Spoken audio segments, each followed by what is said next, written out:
आज हम बात करने वाले हैं इंडिया की सबसे बड़ी लिस्टेड टेलीकॉम कंपनी भारतीय एयरटेल की। सन 1995 में शुरू हुई इस लार्ज कैप कंपनी का बिजनेस एशिया और अफ्रीका में 18 से ज्यादा देशों में फैला हुआ है। वीडियो में आगे बढ़ने से पहले एक डिस्क्लेमर, ये कोई इन्वेस्टमेंट एडवाइस नहीं है। मार्केट में निवेश बाजार जोखिमों के अधीन है। निवेशक के तौर पर पैसा लगाने से पहले हमेशा एक्सपर्ट से सलाह लें। कंपनी एयरटेल के संस्थापक सुनील भारती मित्तल हैं। ग्राहकों के मामले में एयरटेल वैश्विक स्तर पर शीर्ष 3 दूरसंचार कंपनियों में शुमार है। ये 2G से 5G, voice, broadband, wireless services, tower infrastructure, digital payments, TV services, enterprise services आदि सहित विविध सेवा पोर्टफोलियो प्रदान करती है। हाल ही में एयरटेल ने भारत में सबसे पहले 5G सर्विसेज लॉन्च की है। कंपनी ने कहा है कि अगस्त में 5G सर्विसेज लॉन्च की जाएगी। एयरटेल में 5G स्पेक्ट्रम के लिए लगभग 43,000 करोड़ रुपए खर्च किए गए हैं। हालांकि केंद्रीय IT मिनिस्टर अश्विनी वैष्णव ने गुरुवार को बताया कि भारत में 5G सर्विसेज 12 अक्टूबर तक लॉन्च हो जाएगी। इनका सबसे बड़ा कॉम्पिटिटर रिलायंस जियो है, मगर इसके अलग से स्टॉक मार्केट पे लिस्टेड नहीं होने के कारण भारतीय एयरटेल रिटेल इन्वेस्टर्स का पसंदीदा स्टॉक है। फिलहाल इस स्टॉक की लास्ट ट्रेडेड प्राइस 730.85 रुपए थी। पिछले एक महीने में इस शेयर में 9.65% का उछाल आया है। वहीं एक साल का रिटर्न 20.06% रहा है। Airtel stock 1 year chart. Latest news. 2 दिन पहले ही मित्तल फैमिली ने डिक्लेयर किया कि वे कंपनी में अपनी हिस्सेदारी 3.3% से बढ़ाकर 25.56% करने वाले हैं। वो ये हिस्सा सिंगटेल कंपनी से 12,895 करोड़ में खरीदेंगे। इस लेन देन के बाद सिंगटेल ग्रुप के पास 29.7% की प्रभावी हिस्सेदारी होने की उम्मीद है। ये लेन देन इस साल नवंबर में पूरा हो जाएगा। इस खबर के बाद मेजर फंड हाउसेस की इस स्टॉक को लेकर बाय रेटिंग बरकरार है, जबकि टारगेट प्राइस 900 प्लस बताया जा रहा है। सिंगटेल ने वर्ष 2000 में $400 मिलियन का निवेश किया और ये उस समय दूरसंचार क्षेत्र में एक अंतर्राष्ट्रीय निवेशक द्वारा किया गया सबसे बड़ा निवेश था। ये स्टॉक बेचकर जुटाए गए पैसों से सिंगटेल अपना कर्ज चुकाने और 5G नेटवर्क पर खर्च करेगी। 30 जून 2022 को समाप्त तिमाही में कंपनी ने 32,996.80 करोड़ रुपए की कुल आय दर्ज की, जो पिछली तिमाही से 4.69% अधिक है। नवीनतम तिमाही में कंपनी का 2,306 करोड़ रुपए का नेट प्रॉफिट आफ्टर टैक्स दर्ज किया गया। नतीजों के बाद ब्रोकरेज हाउस शेयर को लेकर पॉजिटिव दिख रही हैं और मौजूदा भाव से भी 25% रिटर्न की उम्मीद जता रहे हैं।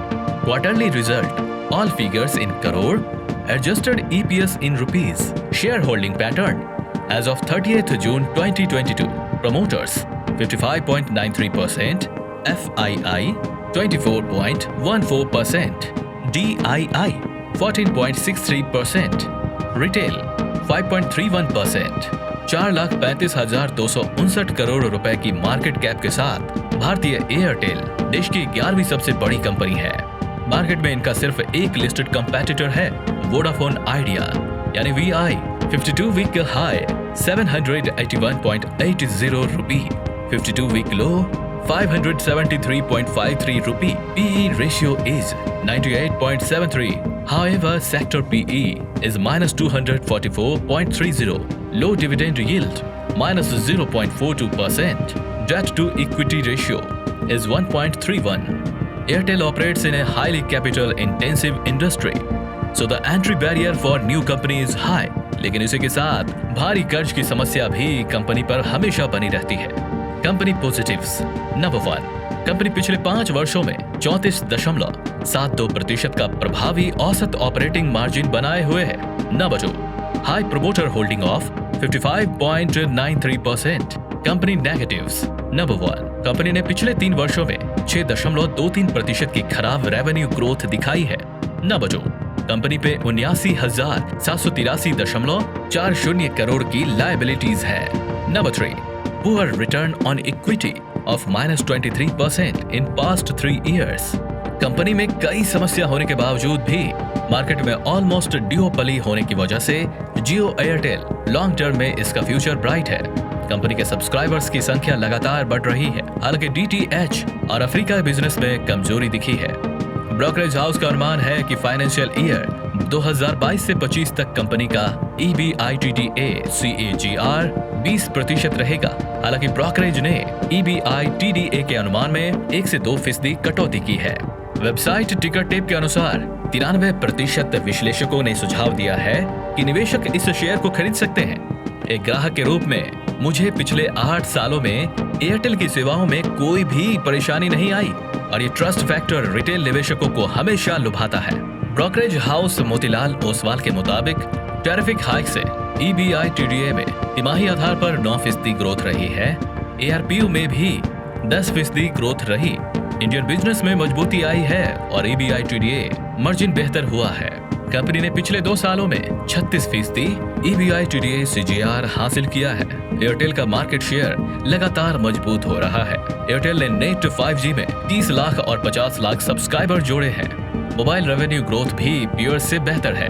कंपनी की नेटवर्क कैपेसिटी सुपीरियर है और कंपनी यूनिक ब्रॉडबैंड टावर लगाने पर फोकस कर रही है। इसके अलावा एयरटेल पेमेंट्स बैंक ग्राहकों की संख्या में सालाना 65% की वृद्धि हुई है। फिलहाल कंपनी टेलीकॉम सेक्टर की ग्रोथ का बड़ा फायदा लेने की पोजीशन में है। अगर आपको ये स्टॉक एनालिसिस पसंद आया हो तो इस वीडियो को लाइक जरूर करें एंड ऐसे ही regular stock market news and updates के लिए हमारे YouTube चैनल को सब्सक्राइब करें। हम ऐसे ही डिटेल्ड एनालिसिस इस चैनल पर लाते रहेंगे।